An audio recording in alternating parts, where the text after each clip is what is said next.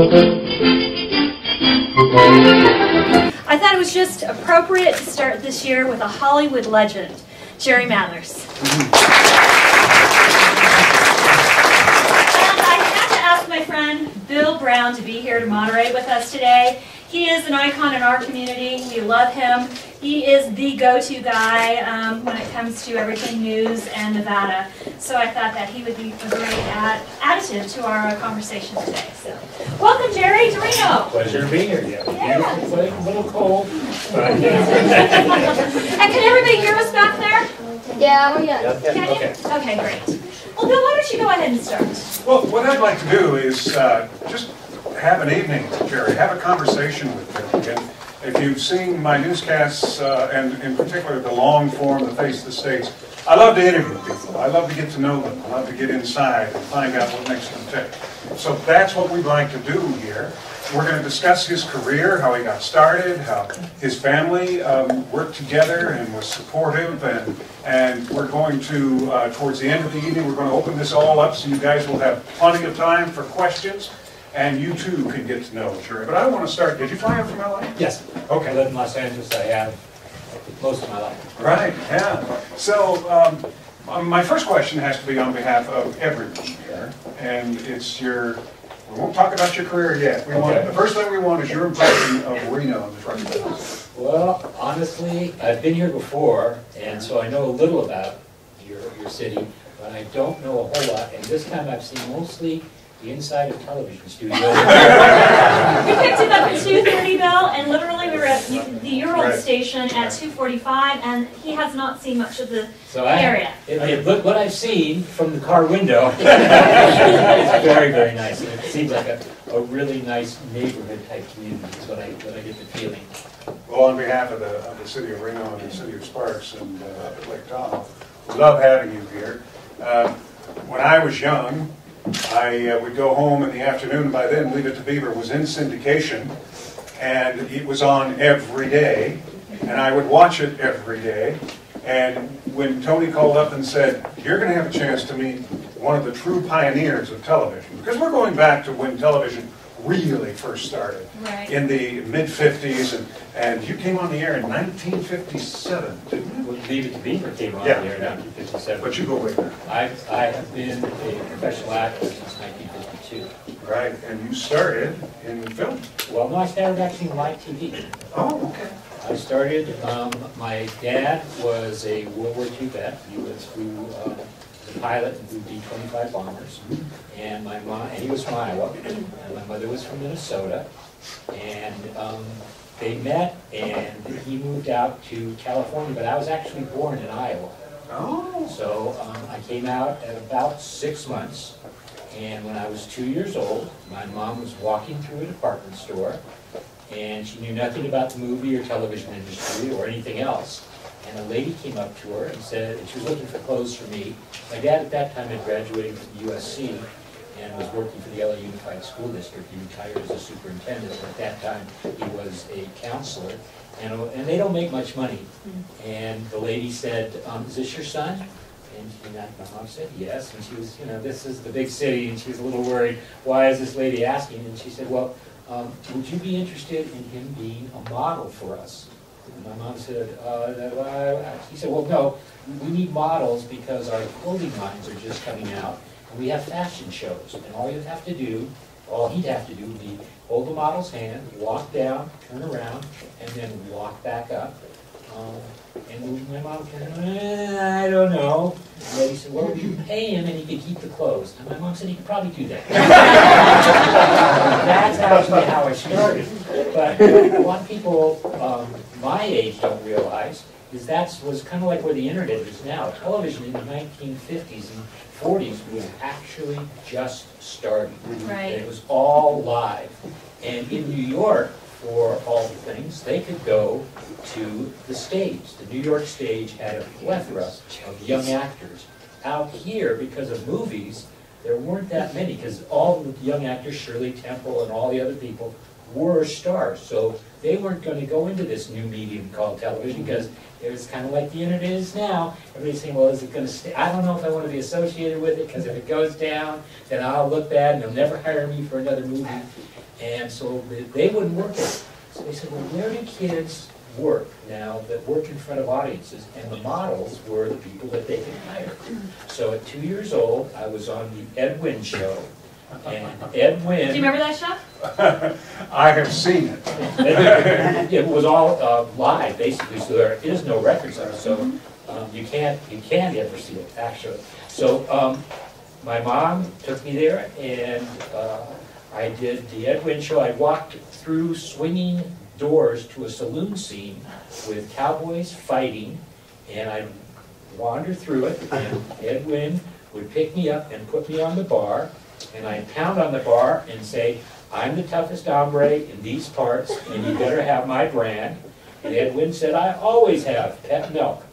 And that's the first thing I did. And once you did one live show right, everybody wanted, you worked all the time. Because they knew that, and that all these shows had audiences. So they knew that you weren't going to walk out there and maybe panic, maybe start crying, maybe run back. So if you did it right and kept doing it right, you worked all the time.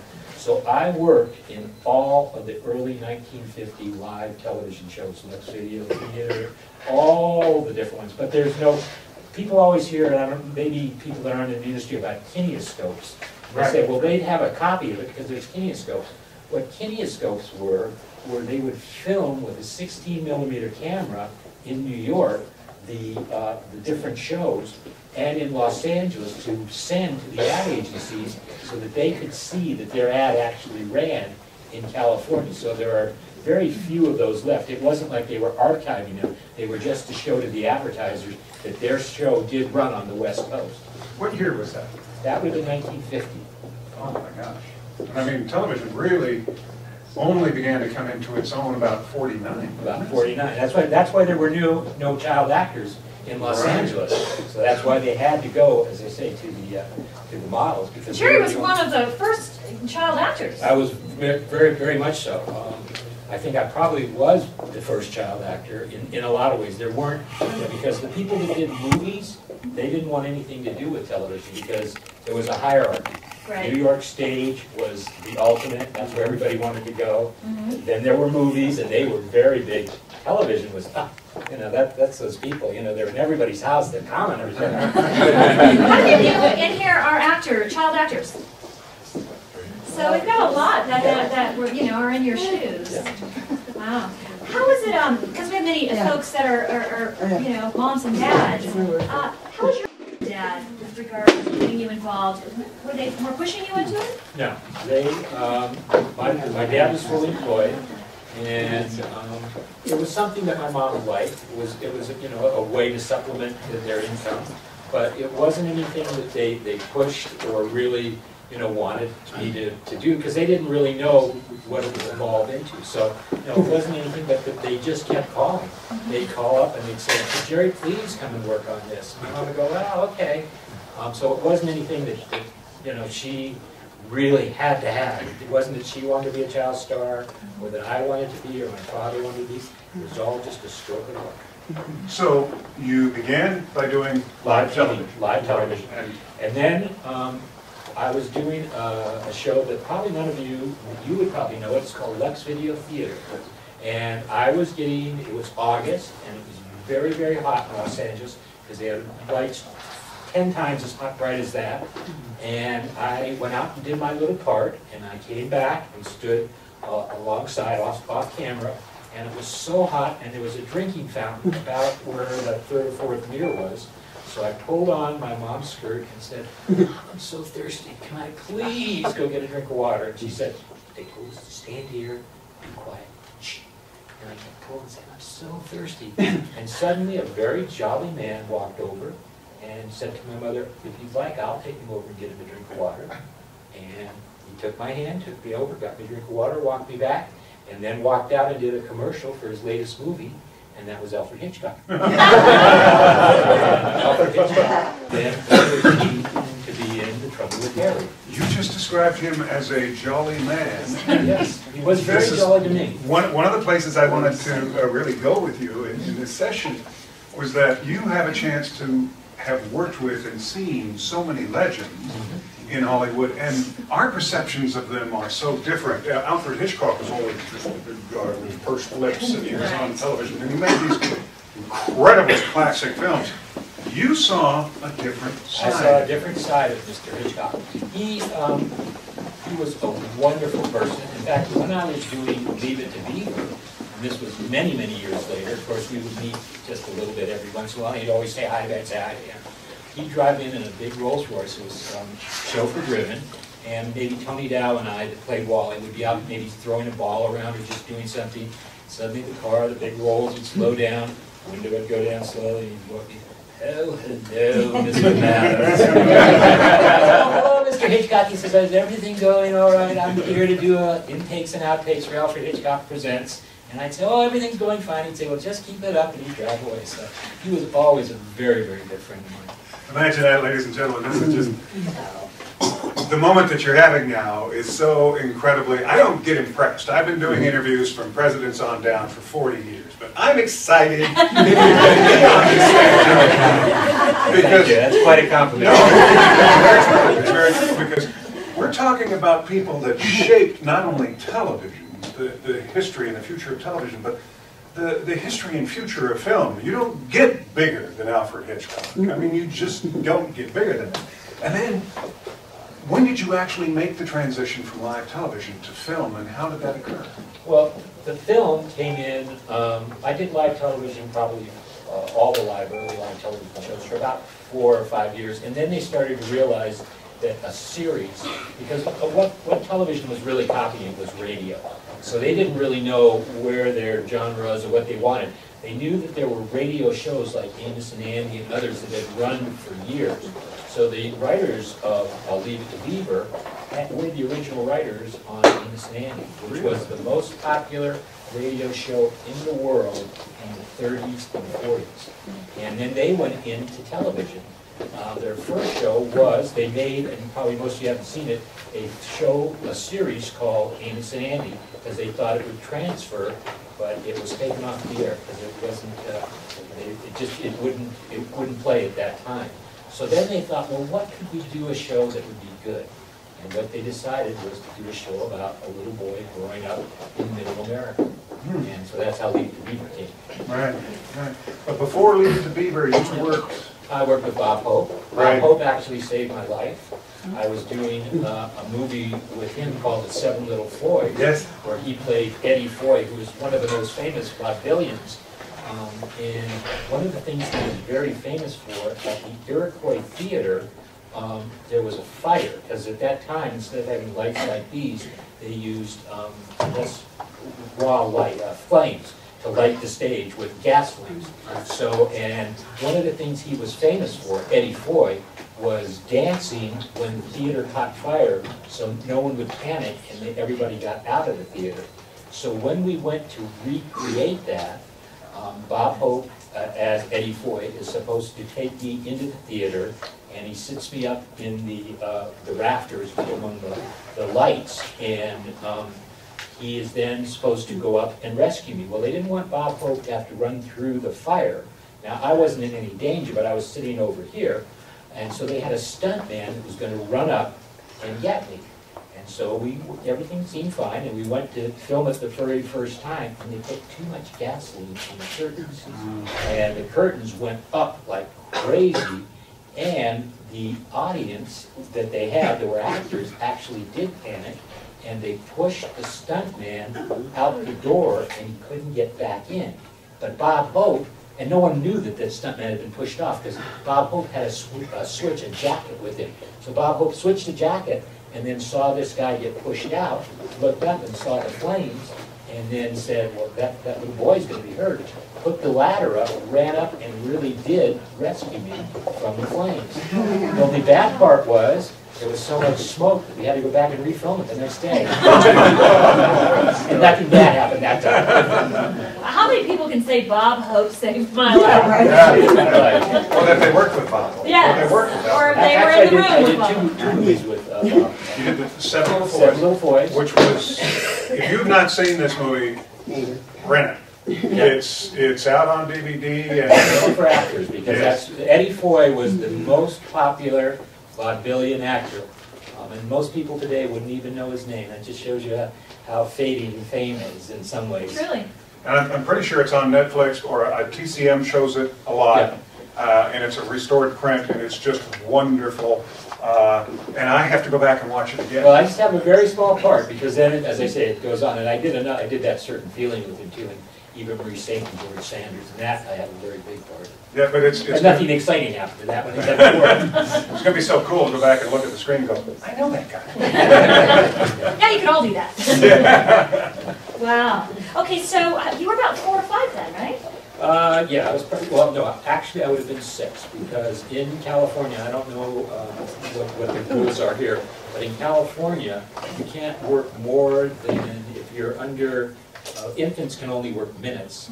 If you're, like, I think 1 till 3, you can work like 2 hours. So at 6, you can work an 8-hour day, because they figure if you can go to school, then you can work an 8-hour day. So that's when I really started working a whole lot more when I turned 6. It's similar now. I think it's 9 hours, and they break it up 3, 3, and 3. Yeah. But yes, when you have little babies, they work 20 minutes. Yeah, and that's it's it. time, So, yeah. time to go. So after you did the films, those 2 films you were mentioning, then.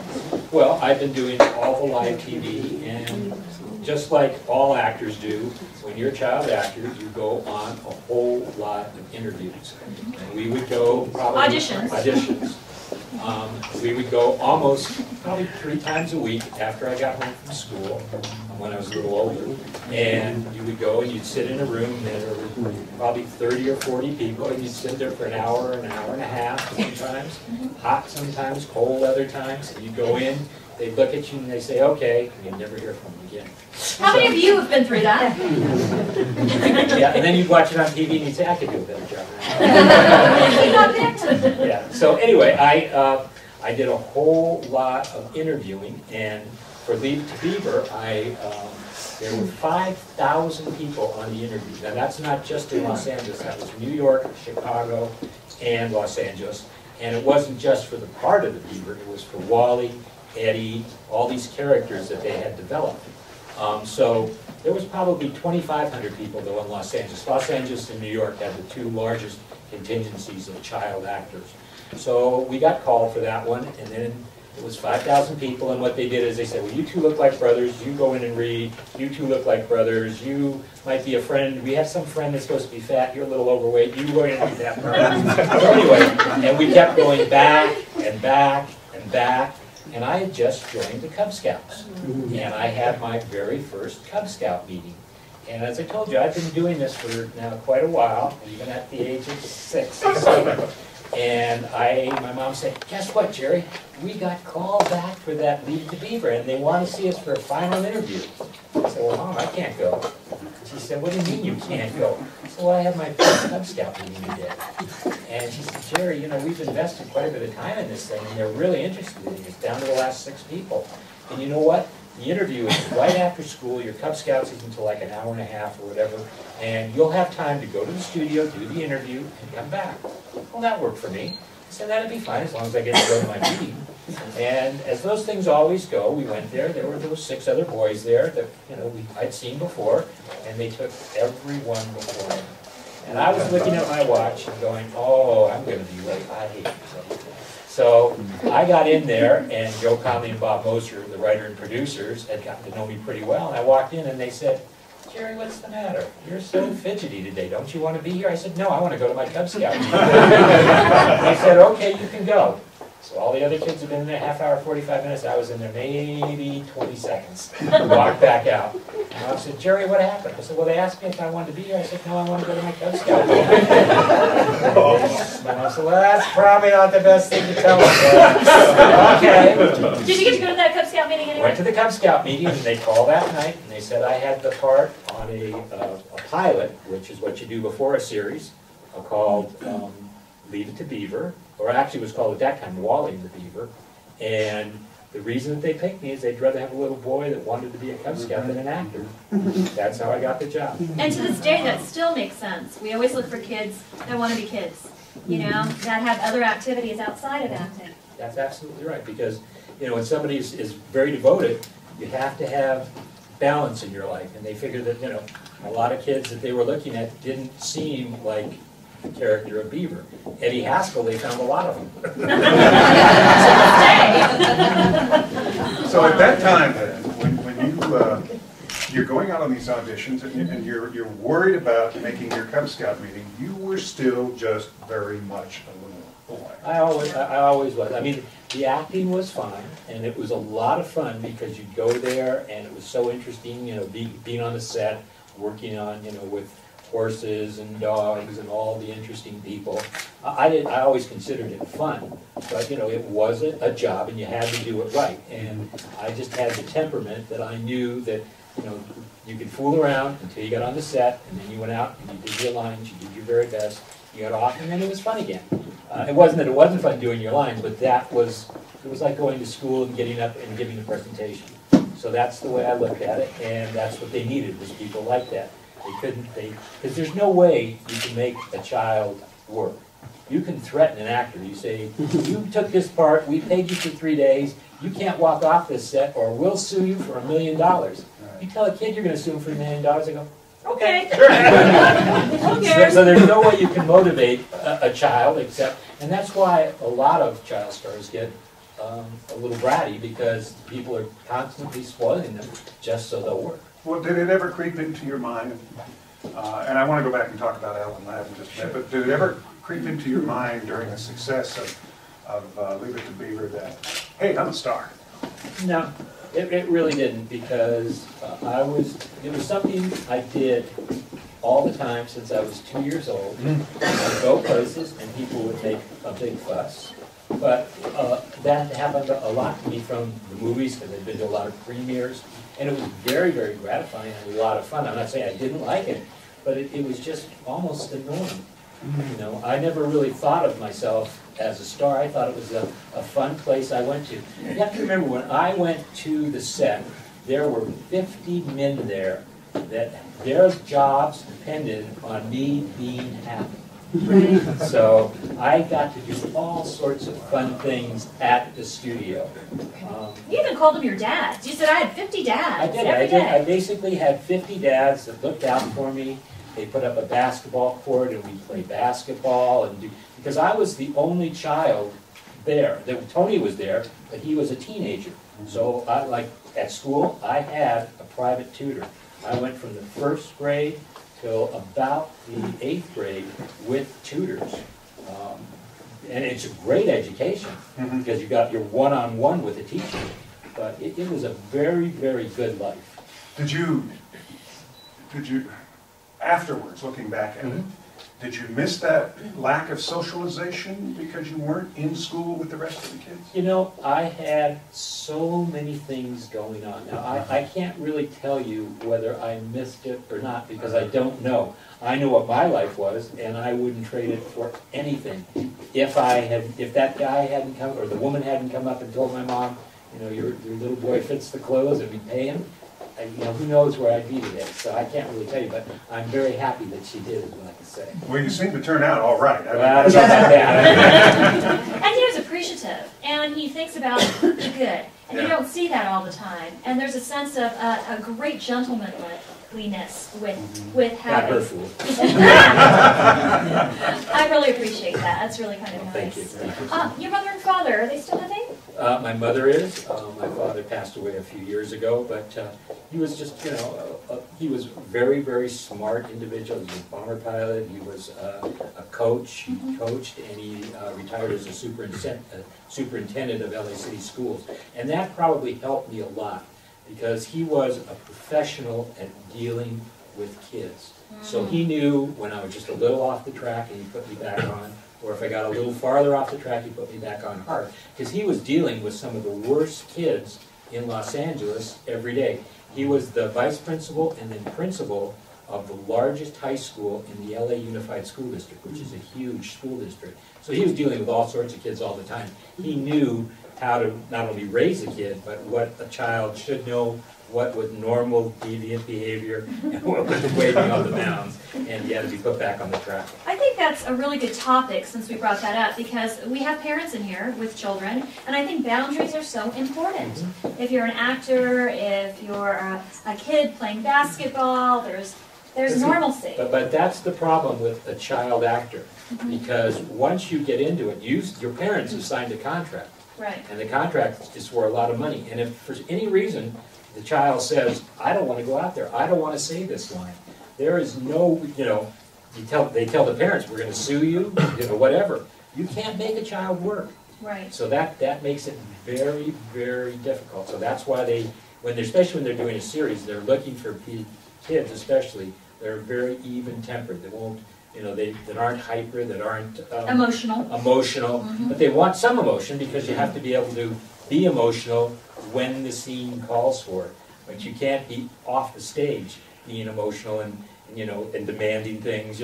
I'm not going to work unless I get a puppy. And they'll buy you a puppy. That's the bad part, because literally at that time, hundreds of thousands, now millions of dollars are riding on that child getting out there and saying those lines, especially when it's a series, because they've already developed that character. Maybe that's why we're having so much problem with some of the actors of today that were child stars, such as you. I don't want to mention names, no, we won't, but you know what I'm talking about. They're expectant, and they have addiction issues, and they feel entitled because entitled. Because when somebody meets you, they give you things for free, and all these things come to you, and you suddenly think, well, this must be something that I didn't know. This was a whole community of people. The writers, first of all, picked you. The casting people picked you. The writers, the directors, all those 50 guys, the lighting technicians, the cameraman, all their jobs depend on you, and you're the one that has to go out there and do it. Wow. Well, I'd like to go back and just take another little look at history for a moment. Yes, you mentioned Alan Ladd. Yeah, and Alan Ladd, at that time, I think you did the Deep Six with him. And what was the other film? Oh, I can't remember the name of it. I think it was another adventure film? Yeah, they were both Korean War films. Okay. I was about probably 5 and 6 years old at that time. And the reason I can't remember the name is what happened was they shot so much film on that particular movie that they cut it into 2 movies. Really? So they had different people in them, but there are 2 separate movies, but I actually thought I was only doing the Deep Six. And they paid me for both of them. Or they paid my parents and whatever. Now, you had scenes with Alan Ladd? Yes, he was very, very nice. That was my question. Have you ever seen the movie? Deep Six, Yes. a long time ago. Okay, a long time ago. At the very end of it, we are riding horses, and the horses that they got were race horses, because we were up in Del Mar at the beach, and we were supposed to be riding race horses, and there's no way that I should have, or the other boy that was supposed to be my little brother, on these horses. And when they saw the cameras, they bolted. And Alan Ladd got on a horse and chased it down and grabbed it. And luckily, I would probably still be running around the hills of Cornell someplace if he hadn't done that. But I had a lot of adventures, because that's what really movie making is. It's really an adventure all the time. Yeah. This is so incredible, because for those of you that don't follow Hollywood history, or you don't watch a lot of classic films on TCM or whatever, Alan Ladd was a huge star. Right. And one of the interesting things about Alan Ladd is he was hugely short. So when many of his leading ladies, they had to dig holes or trenches for them to walk in, and he could stand and be next to them and be at an eye level. But a very gifted actor who later in life had his own problems that he dealt with. But at the time, when you worked with major stars like that, did they treat you like a member of the family? No, when you work on a set, especially as a child, you have a welfare worker, and so you come in, you do your rehearsals, you do your scene, and the welfare worker takes you off the set with your parents, and you usually go to school. You have to go to school 3 hours a day, and people say, well, how can you get anything in 3 hours? I'm a graduate of Berkeley. I have a degree in philosophy, and I went to studio school from the 1st to the 8th grade. So You get concentrated education. you get a concentrated, and if you're weak in a subject, if you were not very good at math, How did you know? but anyway, but if you're not good at math and the class is moving on, you just fall farther and farther behind. When you have a teacher, and they're all from the LA Unified School District, my dad, being a superintendent by that time, would pick the very best teachers, and it's one-on-one. Tony Dow had always wanted to be an artist, so for Tony Dow, his teachers, he was in high school at the time, were all doctorates of art. Wow. Right now, he's a well-known artist. He just opened a piece in the Louvre. Really? But that was because he had this training. He didn't want to really, he's still an actor, but he really wanted to be a sculptor and artist. So they found people that could take him in that direction, even though he was working on set.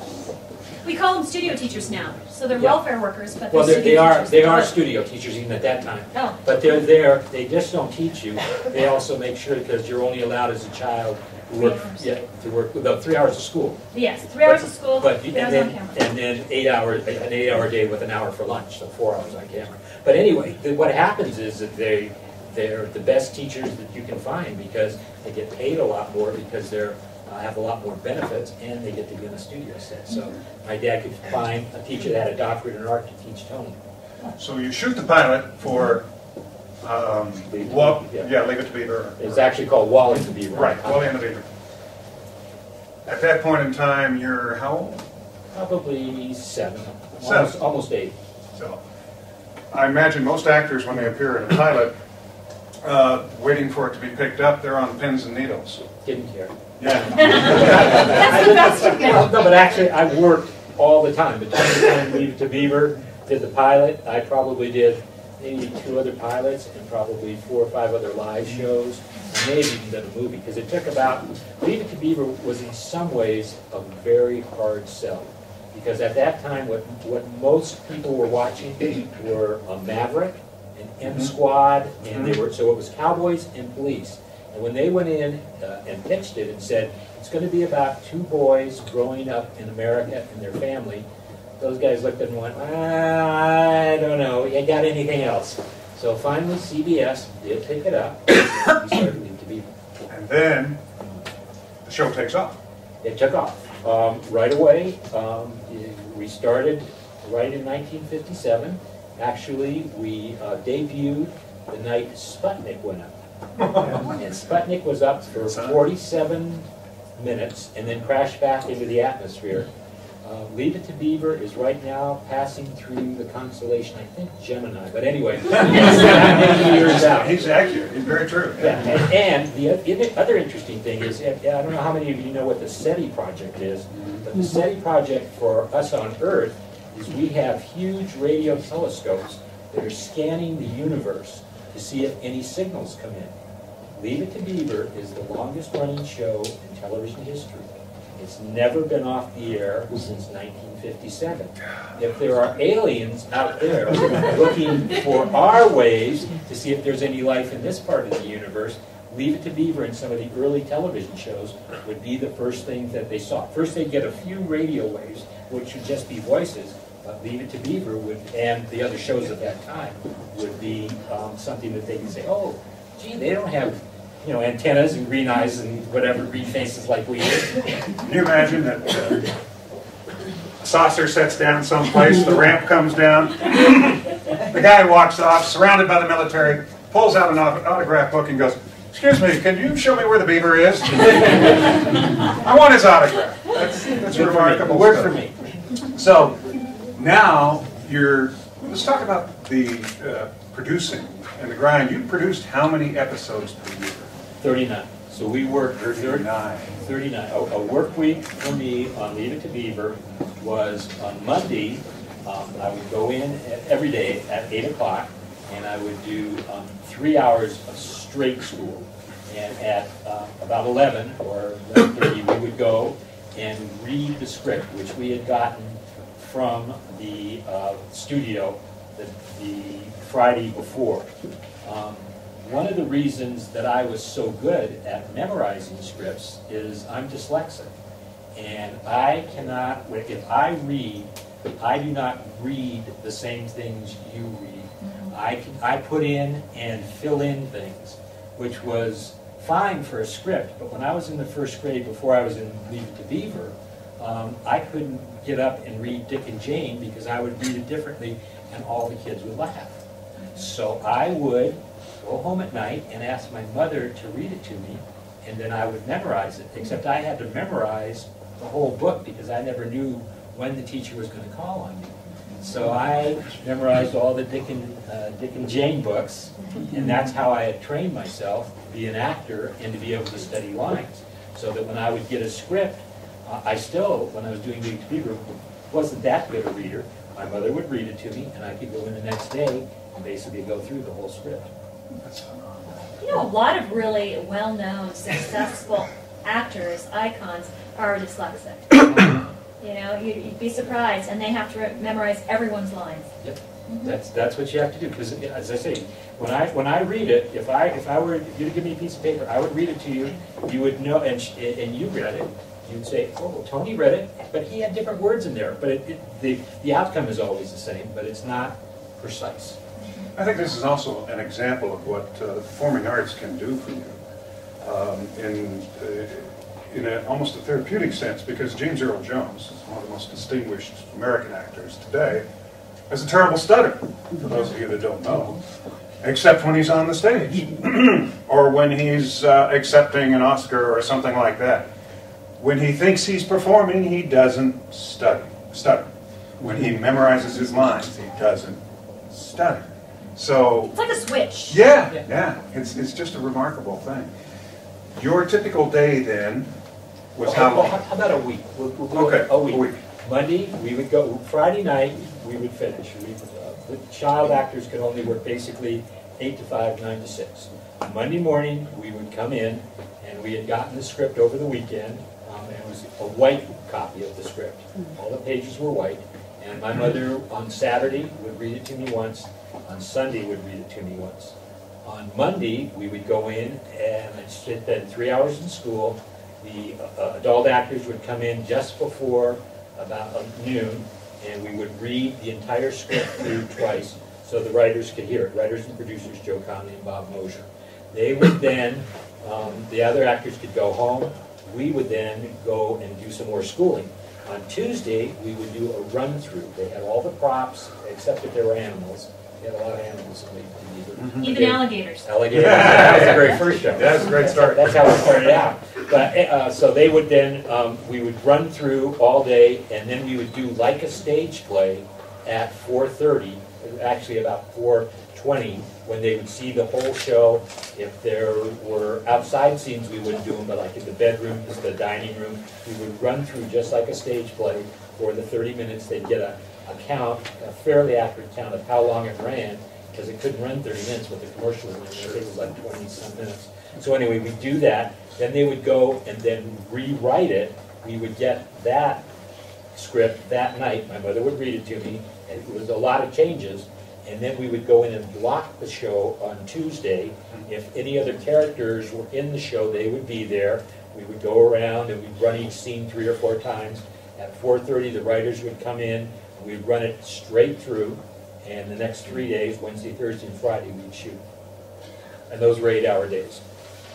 Thank goodness I was a reporter anchor, because I didn't have to work very hard. That's a rough schedule. Right You know there. what? It's surprising, but kids are in school basically from 8 till 3, so I was only at the studio for an extra 2 hours with an hour for lunch. So it really wasn't that different a schedule, and I was going to school and just, I had to memorize a script every week.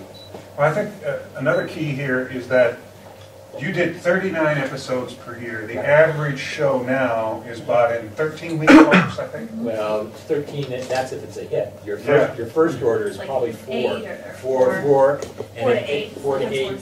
Yeah, and as if you get good ratings, then you're picked up, then it starts changing a little bit. Otherwise, that's it. That's incredible to me. I mean, that is, actors now really don't have full-time jobs. No.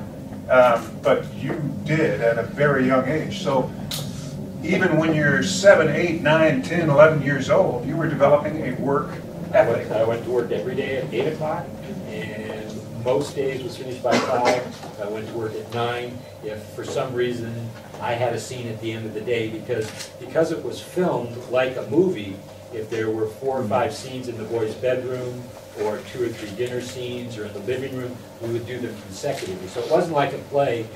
So you have to be able to tell yourself where you are in the story, because you might come in and do the last scene of the script first.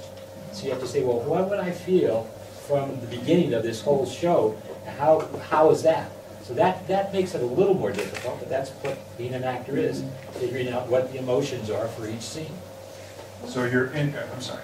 I mean, you really have to roll with it, even back then. And to this day, since you've been acting all of these years, are you still able to just roll with things and as they change? Well, that's what you have to be. You have to be very fluid, because what can happen a lot of times is you'll you've memorized this scene, you've worked on it for 3 or 4 days, you've got it down, and the writer comes in and goes, you know what, I'm going to change this one line in the middle, and it's suddenly totally different, and suddenly you have to remember in your mind, and when you come to that one, you know that you memorized all this time. That's not in there anymore. Now you have to go a different direction. So it is a little confusing, but it's just something that you learn to deal with. It's like basically being in school. The teacher calls on you.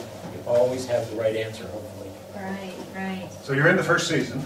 We're in the first season. The show's taken off. It's taken off. It was very, very successful. Nobody thought it would be, because they were all then Wagon Train, I remember those. Death Valley Day, all, and M Squad, all police shows. So this was the first show, and basically the critics said people are not going to be interested in 2 boys growing up. We want action. And Leave It to Beaver, now as I told you, the longest running show. So they were wrong.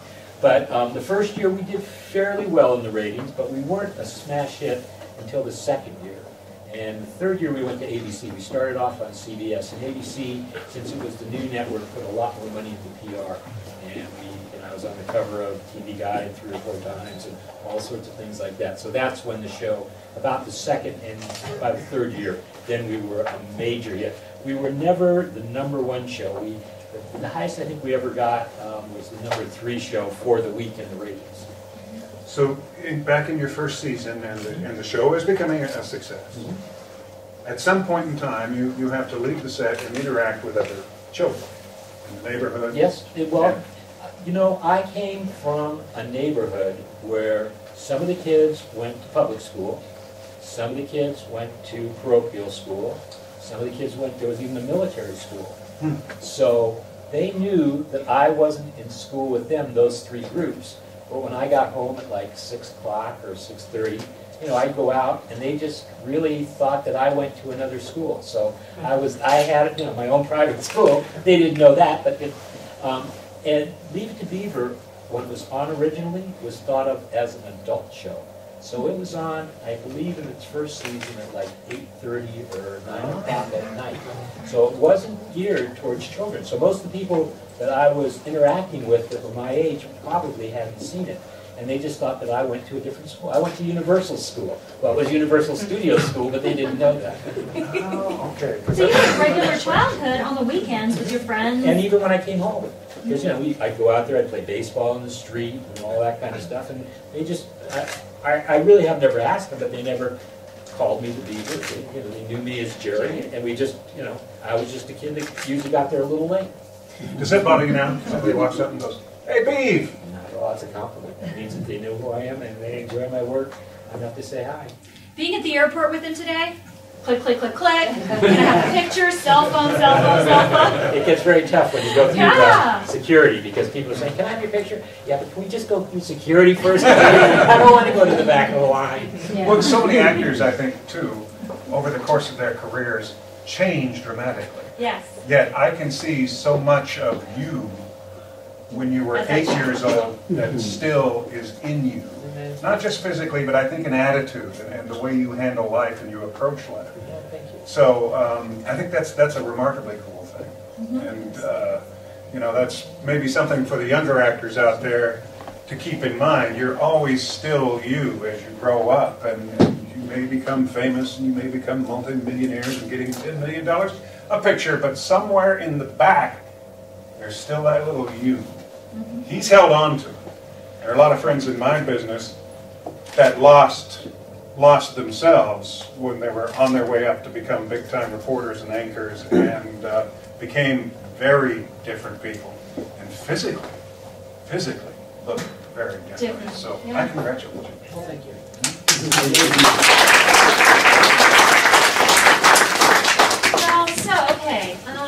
Jerry, you went ahead and you did 9 years. 6 years. 6 years. 39 years. 39 now, years. A typical order for a series now, if it's the first probably 3 years, you do 2 or 3. And so they don't do 39. If you do 20, that's a huge order.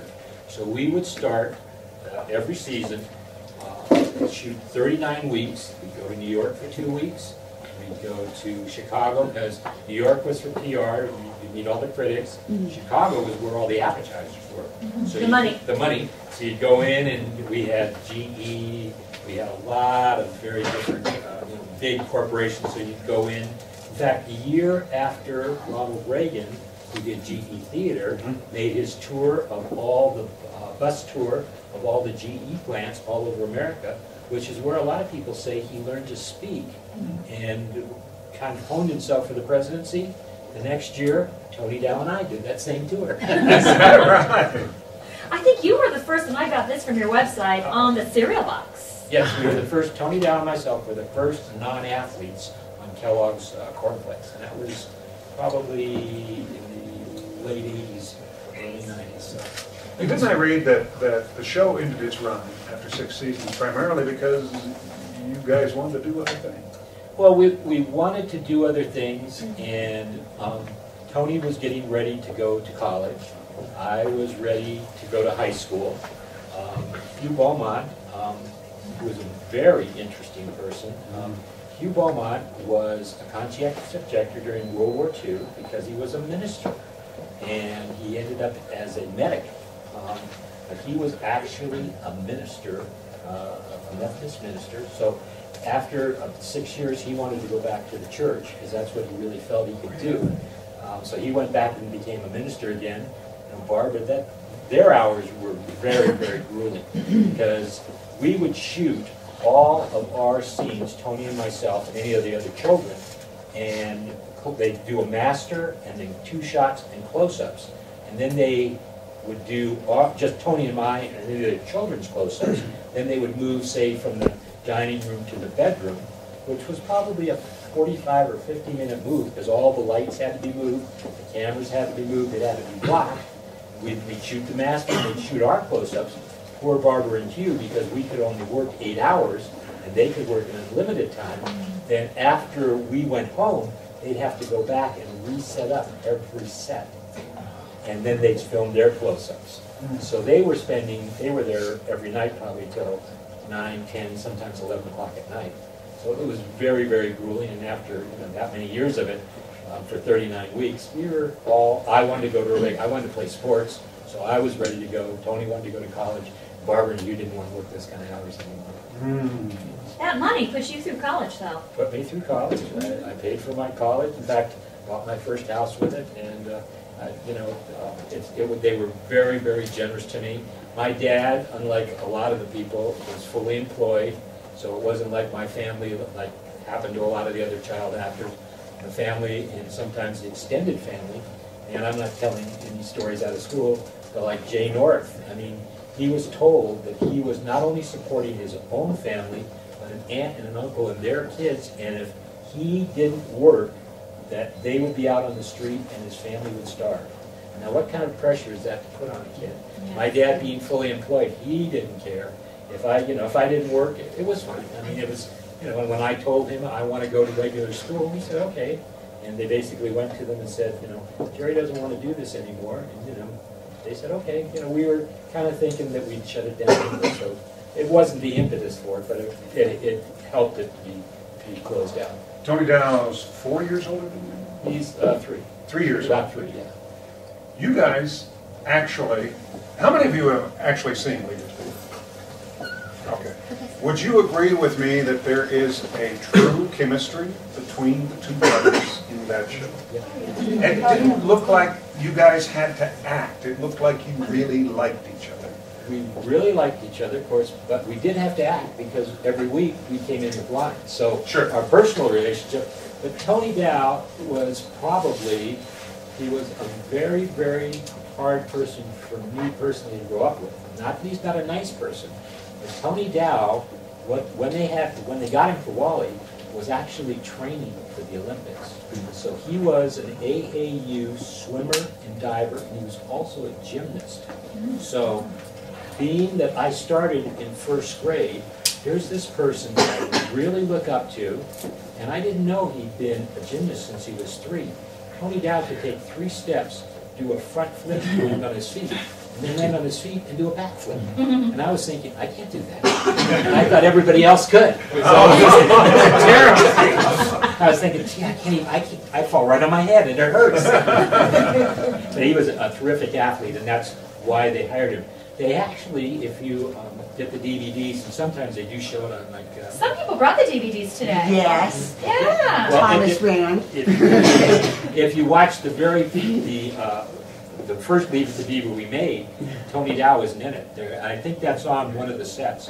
It's another brother, but he grew from about 5'5" over 6'3" in the time that we did the pilot, and we actually sold the show.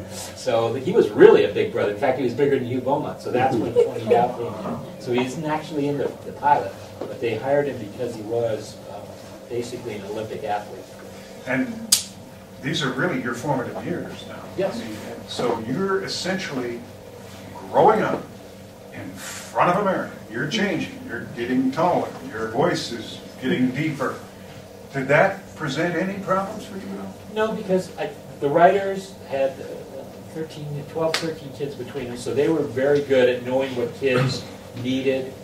That's why the shows are all so good. Every episode of Leave It to Beaver is taken from real life. There may be a whole bunch of things glommed together from this real person's life and that real person's life, but that's why it's so, the longevity, because things that really happened to kids in the 50s can still really happen to them today. That means there's a lot of Eddie Haskells out there running around. I think everybody here, except the people that are the Eddie Haskells, would say yes. Hey, Jerry, could you speak to the parents about, how important it is to have that foundation of support as an actor, a child actor in the business, what they should look for, how they can help their child? Does some of your parents want to know that? I think that the biggest thing is not to force them. That's the problem. Your child has to want to be an actor. That's what I see with a lot of the people that I grew up with, the other actors. As I say, mine was, I loved it. I mean, going to the studio was the most fun place in the world. People now pay, what, $35 or $40 to do a tour of Universal. Yeah. I was there every day. Please tell them that tour story. Oh. Good one. Okay, when we were doing Leave It to Beaver, and we're at Universal Studios, which is a huge lot. It's like, I was mayor of Universal for 10 years almost. It's almost 300 acres, so it's huge. And everybody that's there knows that. What was your question? I was talking about there. How Mother started the tour. Oh yes, my mother started the tour. Because the lot was so big, the people would, the craftsmen, like the carpenters, the lighting technicians, all those people, there was a bus that took them around to the different departments. And my mom, when friends came, because as I say, my mom was not a studio mother, she had a lot of different friends that wanted to see the studio. There was no tour. So she would go on and sneak on this bus with all the workmen, and she'd say, oh yes, there's that house, there's this, there's that. She started the tours. Yeah. Lou Wasserman, who was the head of the thing, went, if that lady can do that, I wonder if we could charge people to see Universal. That's how the tour started. And now all of you guys are going to Universal because Jerry's mom. And they were looking for more revenue sources, and they said, wow, that'd be great, we could start a tour. And other people were doing it too. After she did it, everybody, all the other actors had their friends on this bus. And that's how the tour started. Well, I'd like to suggest, if I may, that we come right back after this commercial. Yeah. Which is what we do. Why don't we take a little break, everybody get a drink of water and anything else, and when we come back, I'd like to start with the story that you told earlier today when you were being interviewed on Channel 2. How an alligator changed the way America saw television, maybe made it a little bit more liberal. Okay. And I think that's a great, in our industry, that's called a tease. Yeah. And you have just been teased, so He's don't a go great away. teaser too.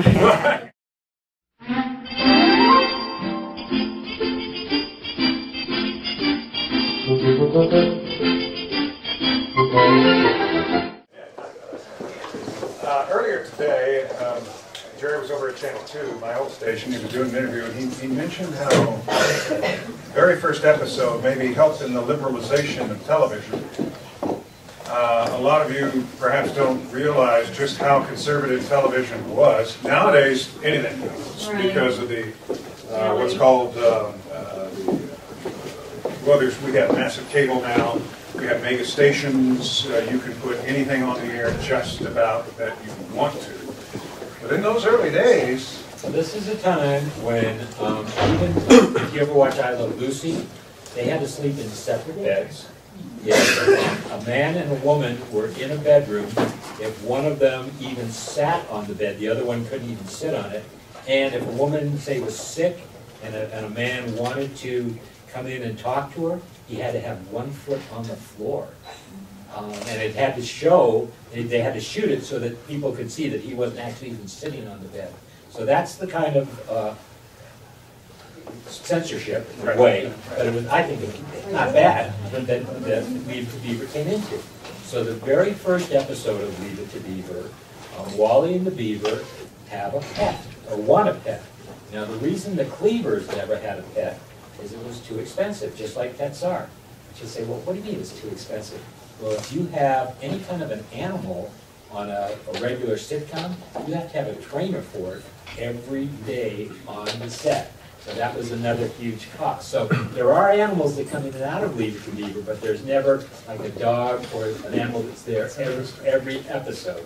So we started filming the first episode, and Wally and the Beaver want a pet. And they keep begging June and Ward for a pet. They want a dog or a cat or whatever.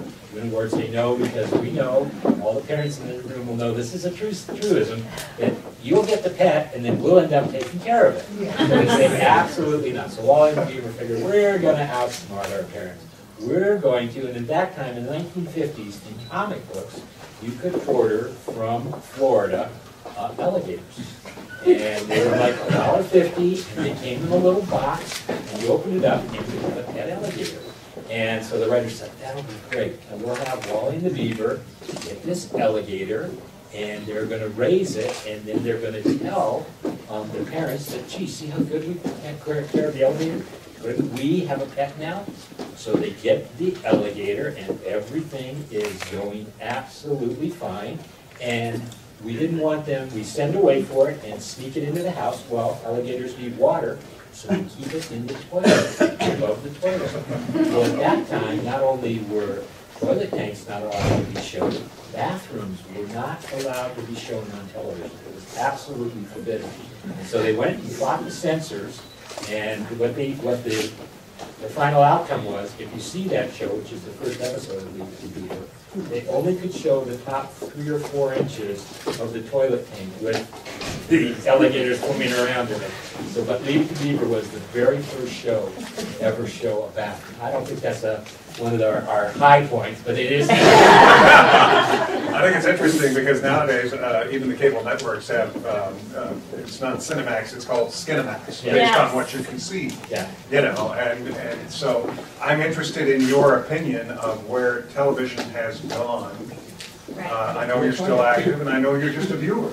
So. Well, you know, I think that adults should be able to watch whatever they want to watch. If you're an adult, what bothers me is, especially with the internet, but television also, if a family has cable, there are probably a lot of shows I wouldn't want my kids to watch.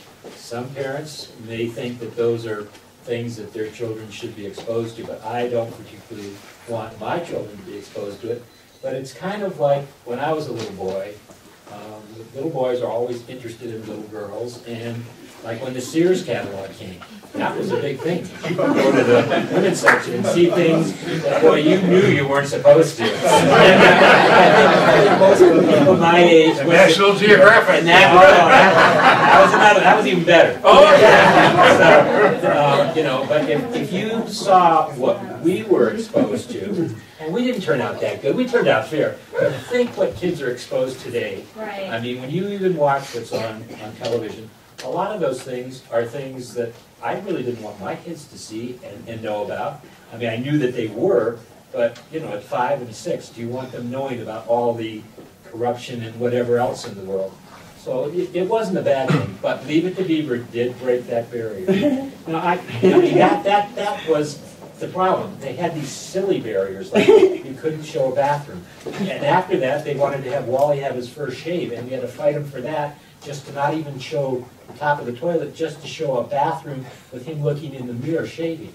So the rules were so stringent then that when people started breaking them, and they said, oh, a little bit's not going to hurt, but now you see what we have today. So it's like anything else, you know, it's a staircase that you climb. When you get to a certain point, suddenly you slide down, and I don't think the slide is that good, especially for kids. And it's very, very hard to monitor what your child is seeing on news. Even on network television. The amount of language that's on network television nowadays, and the things you can see on network television. It may be artfully shot from a particular angle, but we're never able to see anything like this. And as I say, you know, and then the people, I'll give you the other side, because I've fought this fight before, and they say, well, there's great art. If you go to the Louvre, you're going to see, you know, nudes and things like that. But a lot of those are very still, and they're very artful. A lot of the TV shows that you're watching, that's not art. True.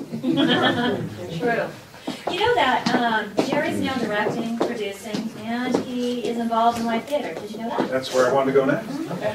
Yeah. So let's talk about it. And you're also a musician. Well, that's questionable. But I saw a picture of you. I do play with a hoot group, which is, we play what, for any of you ever saw Oh Brother, Where Art Thou? Oh, yeah. The kind of music we play. It's French and English music from the 15 and 1600s. So it's played with guitars. There's about 10 of us, and we don't play professionally. We all meet at one of our houses once a month, and we play all sorts of hoot songs, which are, you know, basically a lot of very, very old songs that you would know, but they are done a little bit differently because they're done in the original style. So this is just to relax? It's just to relax. We have one guy that plays a tub with a string and he plays bass because they didn't really have basses.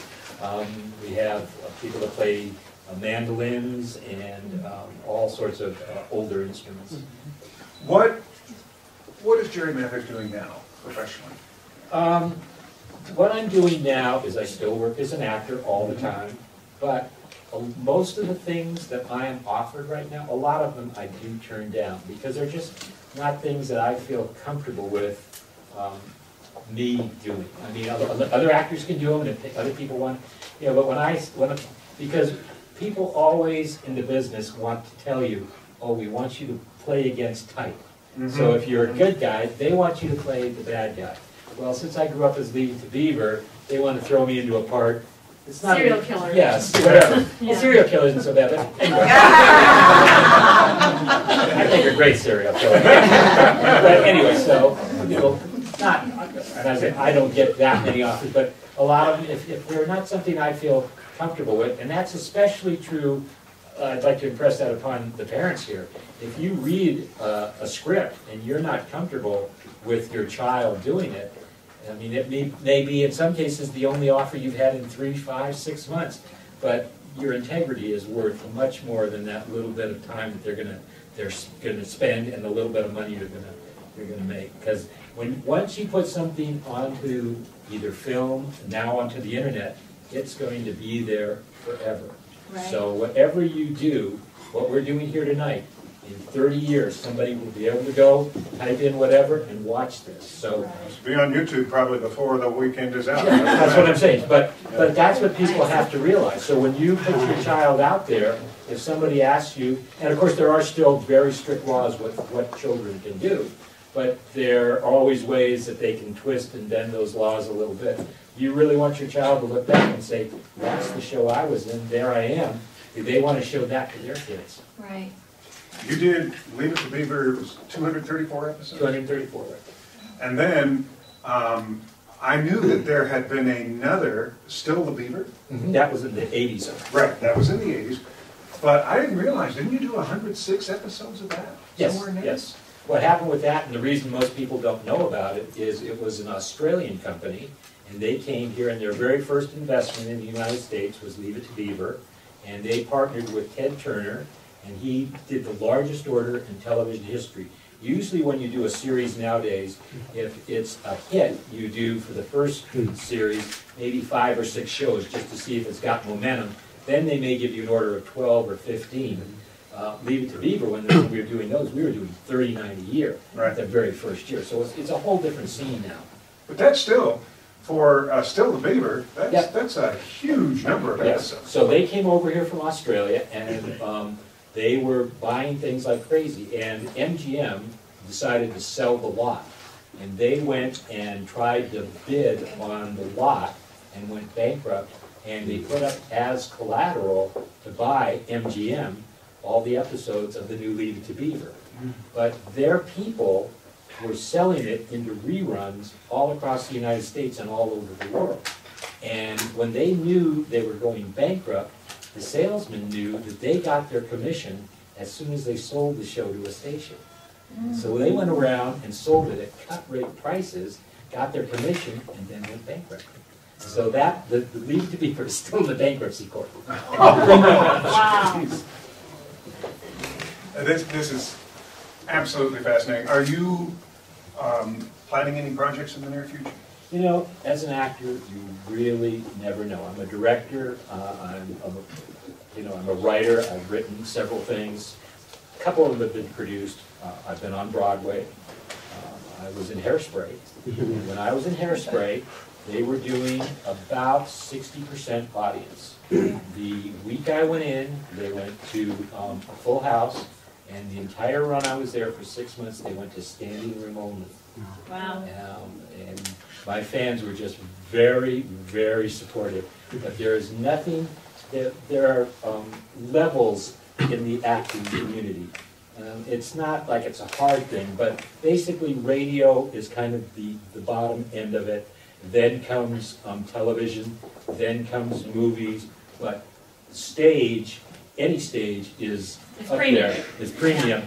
And Broadway, if you ask the number of actors who actually work on Broadway, there aren't really that many, because Broadway is a very tough nut to crack.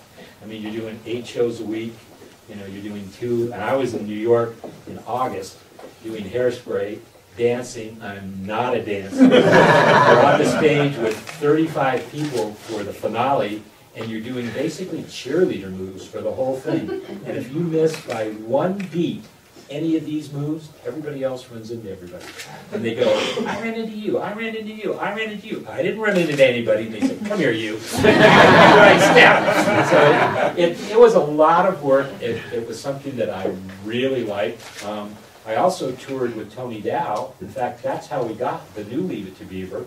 Tony Dow and myself did a show by Schiller and Weisskopf that was written for Jerry Lewis and Dean Martin when they were big, but they were just, Schiller and Weisskopf are Norman Lear's head writers. And before, when they were struggling, the writers, before they got with Norman Lear, they wrote this for Dean Martin and Jerry Lewis, and they were going to produce it on Broadway, and they got in their huge fight and split, and each one owned a 50% option on this thing.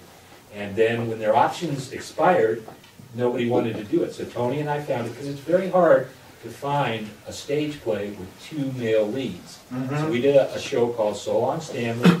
We toured it for over a year and did standing room only business, and that was just because people knew us as well. But it was a very, very good show. But that's what really brought us back for people saying, well, gee, if they're that popular doing something that has nothing to do with Leave It to Beaver, what if we remade Leave It to Beaver? We could make Jerry still like the Beaver, but now he's got to have kids of his own.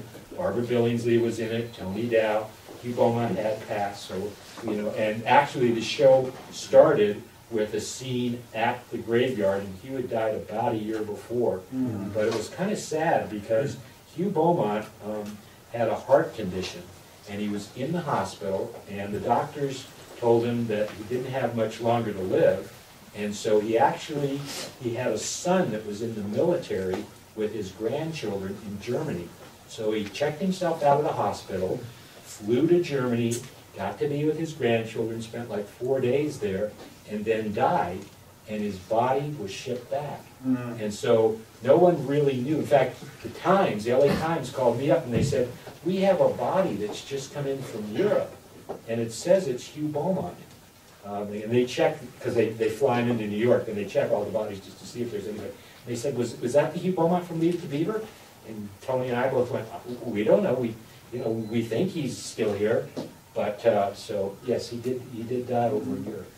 Well, you're talking about doing Broadway, so No, Broadway, yes. Yeah, this begs the question: do you have a preference, live or cinema? You know, it's very, very hard for me. I love every aspect of it.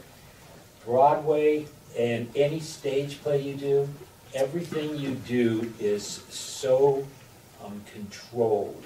You have to do it exactly the same way every night. There's no deviation. That is a real challenge, but it's fun. When you do a series, not if it's videotaped, I've worked in film, but when you do even a videotape, you usually do it maybe once or twice, sometimes 3 times, and you change it each time. And then when they watch it, they can see. So that's the difference. When you're in New York, especially, they want that play the night it opens, even if it's, I was in Harrisburg, I think 6 years or 8 years after it opened, they want, even though it's you doing the part, so you're physically different, the play to be the exact same. So somebody can say, I saw Hairspray here, I saw Hairspray. Did you see that scene where they did this? Yeah, that was so funny. But it's exactly the same, even though it's different actors. So that makes it very, very tough. When you're doing a series, you go up and say to the director, you know, I think this would be funnier if I did this, or if I said that, or if I said, and he'll go, yeah, okay, we'll shoot on your close-up, we'll shoot that. And sometimes it's good, and sometimes it's not. But Broadway has to be exactly the same. So it's a lot harder. You said something earlier, and for our younger actors out here, when you're shooting a television show, it's essentially non-linear. You're shooting a collection of scenes, so you have to know your script very well.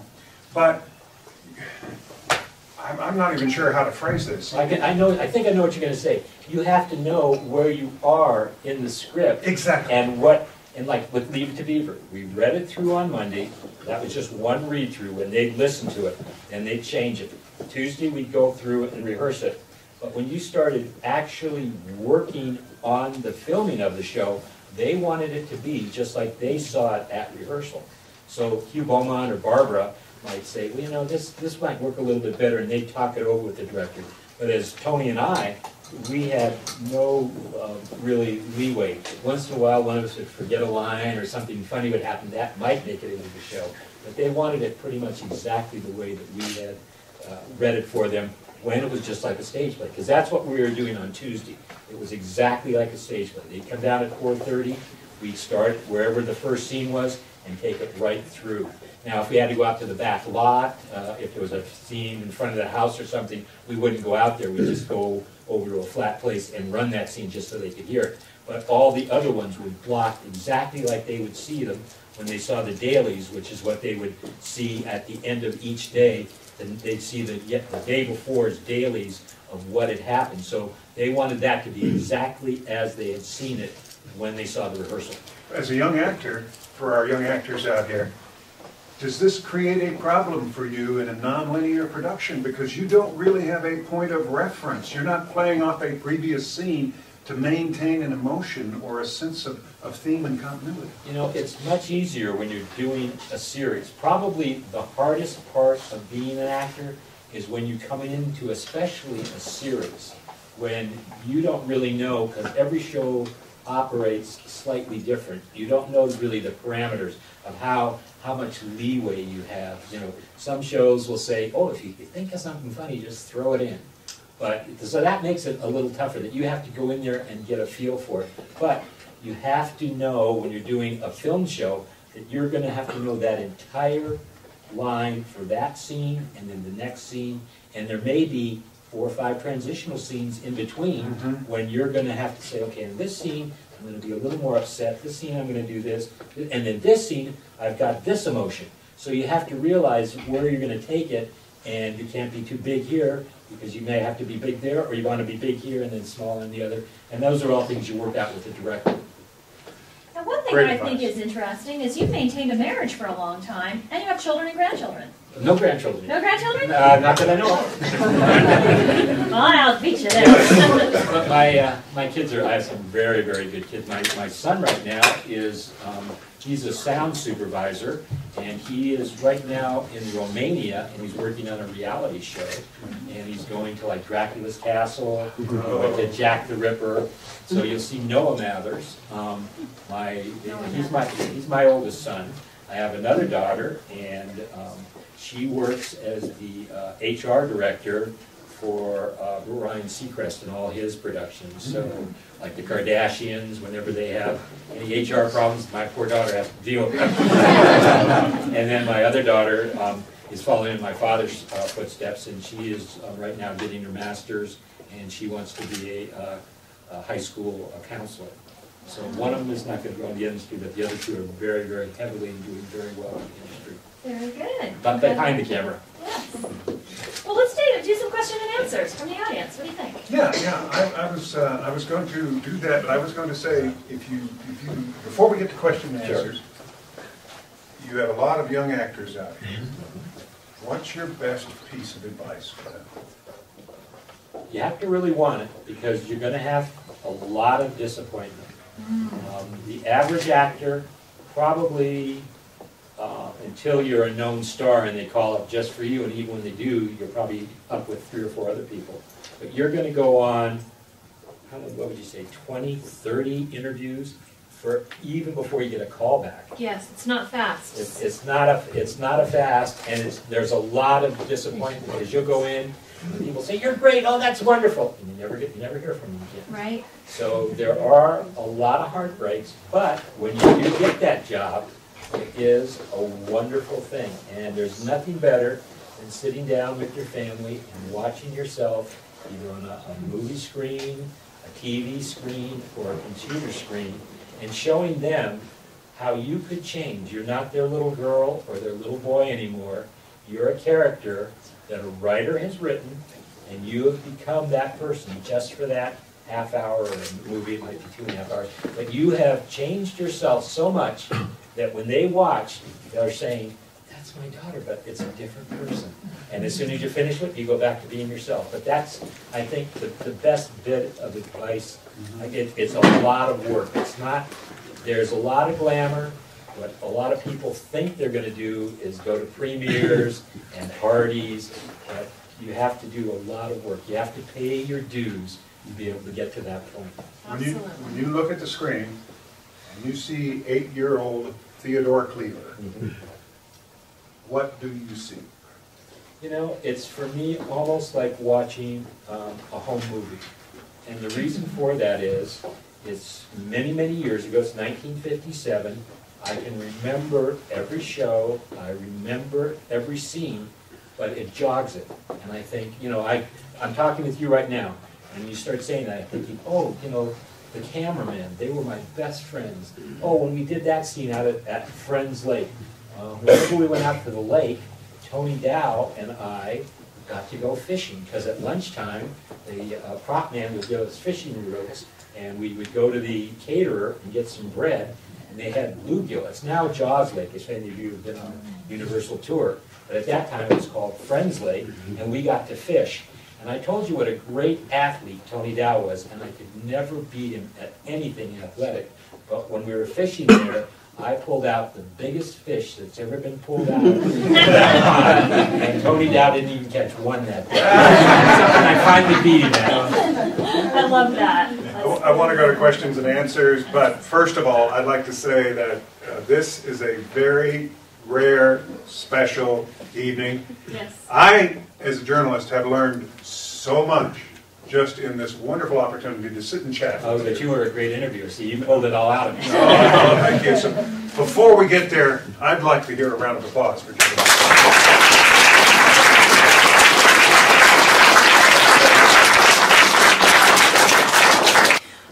So who has questions for Jerry Mathers? Yes, stand up, or come on over so we can see you.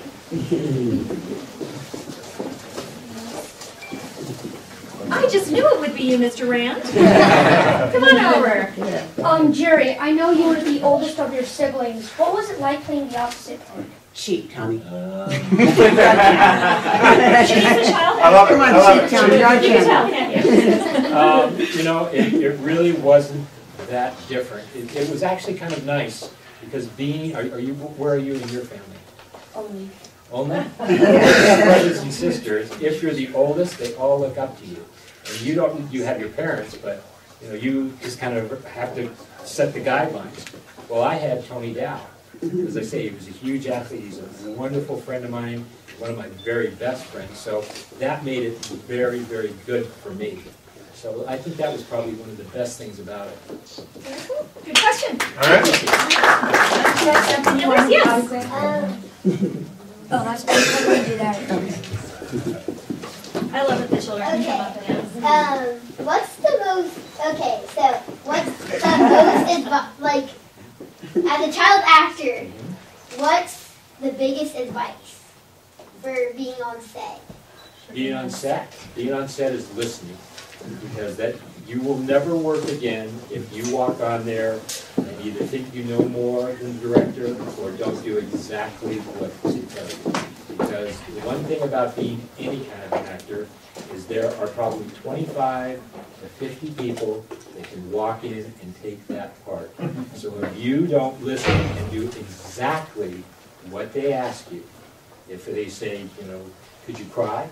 You better pinch yourself, because you better cry. But that's the whole thing. You have to listen and try not to, in some ways, stand out too much. Because if you're a child actor, a lot of times, if you're working with adults and you steal the scene, they're not going to want you back. So you have to be very, very careful. But the most important thing, and what they're really looking for, is a person that stands there, listens, and says, yes, I can do that, and then goes ahead and does it. Takes direction. Takes direction, because that's why they've hired you. You had a writer that was paid a huge amount of money to write every line a certain way. There's a rhythm to a show, and if you come in, especially as a child, and you say, no, I'm going to do it my way, they're going to tell you the highway, because they want it a very certain way. And when you're in your rehearsals, the director will tell you things, and don't say, I think I'll do it my way because it's better. Because it may be better your way, but what he wants to see is the way he wants it. And he may have ulterior motives for down the line that something else is happening that you don't even know about it. But that's the whole thing.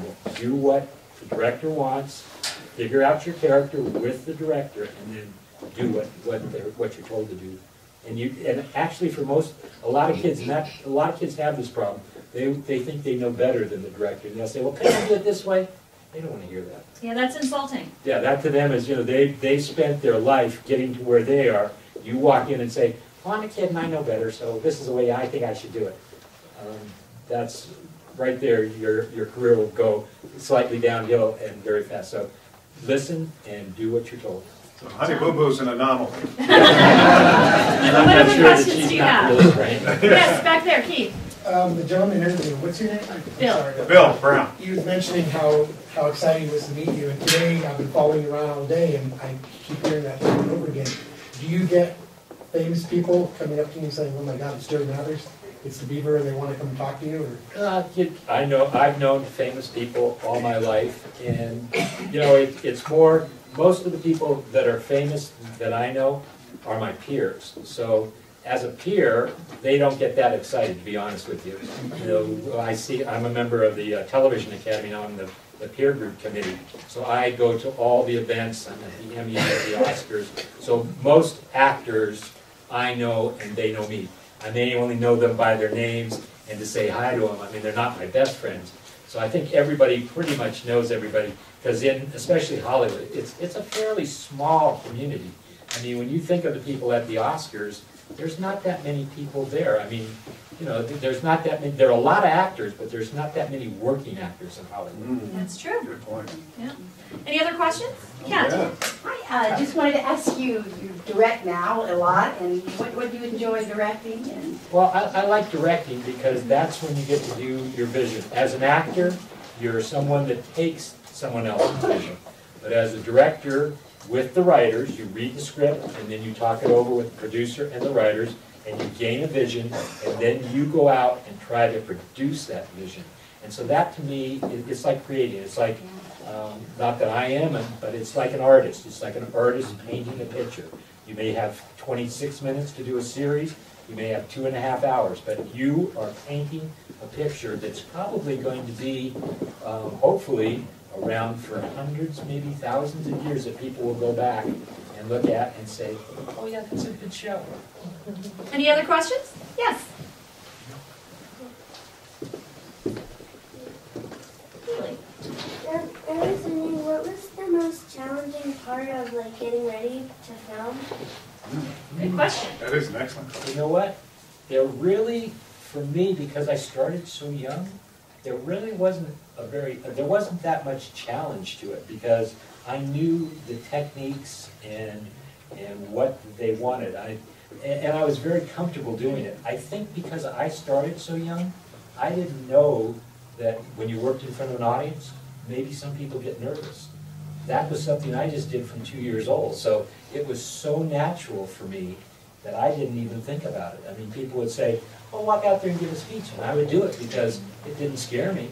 But I think a lot of people, especially older actors, I'm much more nervous now than I was as a child, because I didn't know all the consequences that could come if you not do anything wrong. But you know, if you say something or do something, as a child, you can get away with just about anything. Would you say that for a younger performer, maybe one of the keys is preparation, being prepared? Being prepared and listening, because even though you go to the rehearsal and they tell you to do it this way, and suddenly when it's being filmed, the director comes up to you and says something totally different, because he's seen something and he says, oh no, I was wrong.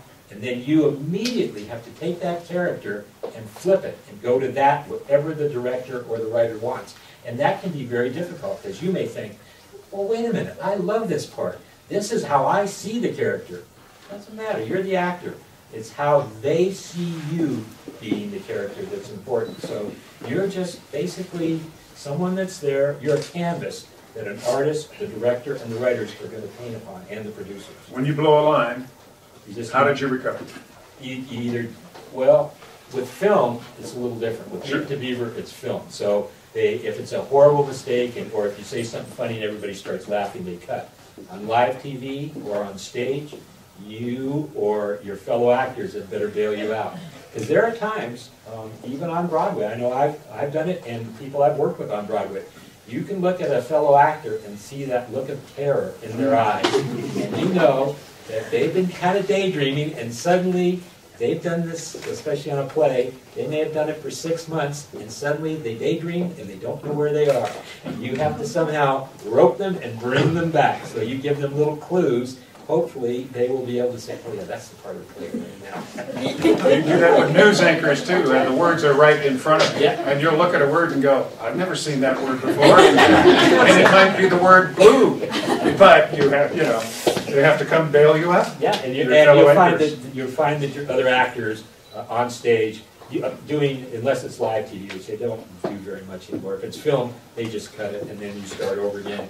The script girl will yell in your line, and you'll back up to right before, you'll get the line before so you don't have an overlap. So the other actor has to say, oh yeah, okay, we're going to step back, they give you your line, and then, because a lot of it is coverage too. Now in live shows, there's a coverage, but it's being shot right at the time. On a film show like Leave It to Beaver, you do a master shot, and if something goes wrong, you just keep going, because they're going to do close-ups on everybody in 2 shots. So because of that, the director knows, well, I don't need that part in the long shot. That's going to be in his close-up. Because as a director, that's what you figure out. You figure your entire scene by where your camera's going to be. So when this person says, like, if we were filming this, I'd say, okay, we're going to shoot a 3-shot of all the stuff here, and then any of the important things that one of us says, you go in for a close-up. If we're talking, then you have a 2-shot. You might have an over-the-shoulder from my point of view of the audience. Those are all shots that you've already come up with when you're on the set. So that's what actors have to realize, is the director has a lot of choices, and he wants to see the same thing every time. Because if you're doing a scene, you start it off, say fast or slow, And then when you come to your close-up, you read it at a different rhythm, it won't cut together. And he might say, what am I going to do? I've got a problem here. I wanted to use this one. It won't cut because this one is running at this speed. So one of the things, unless the director, of course, tells you to, is to make sure that the momentum is always the same for the scene. So especially from the, and if you're doing a long shot, the director may say, okay, that's the one we're going to use. And when you do your close-up, he may want to change it a little bit. And you have to be able to take that too. Time for one more question, then you guys get to meet him. Yes, Riley.